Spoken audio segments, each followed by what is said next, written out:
Ja. På et tidspunkt, så fremdrog man spidserne for diverse organisationer, for eksempel Anima, og man var rundt om Ammitzbøll fra Liberal Alliance, og der var en dyrlæge og en fra Dyreetisk Råd, og jeg sad og tænkte, jo, nu bliver det seriøst, og nu kommer man med de der fakta.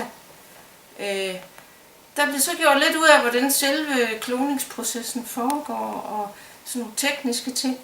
Og jeg sad sådan hele tiden og ventede på, og så fortæller de, hvordan detaljerne er med de her forsøgsdyr. Og det, der går tilbage til kødfabrikkerne, som jeg jo mener er det store moralske fokus i det her. Hvad er det, man forbruger af skæbner og liv, som kan mærke smerte og simpelthen er lige så værdige væsener som ham her. Jeg sad på nåle og ventede, og jeg blev skuffet. For der var ikke en, der greb chancen for virkelig at sige. Men det vigtige, det er virkelig at gå om i det her. Og det er det, man i virkeligheden skal tage med sig, når man er med til at bruge det her. Jeg synes, at det er endt med, at Danmarks Radio som en public service kanal har bildt folk ind, at det her var fakta.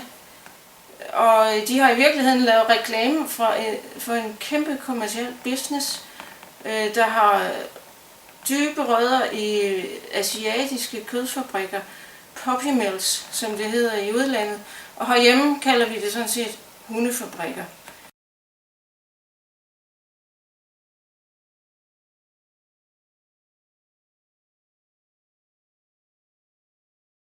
Det er i den grad organiseret handel med hunde, som bare behandles som ting.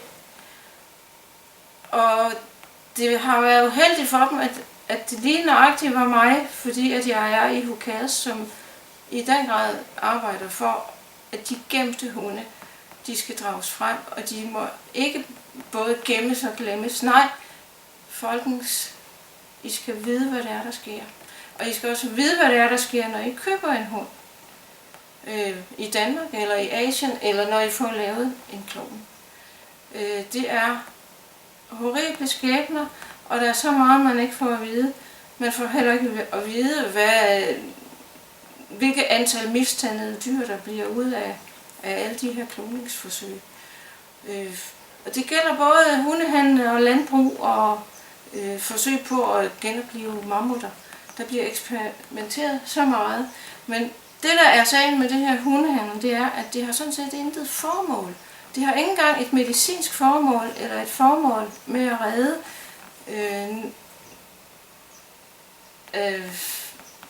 fødevareproduktion eller noget som helst. Det er, fordi man kan gøre det, og fordi, at der sidder for eksempel nogle rige amerikanere, som vil betale for det her, og gå glat hen over det.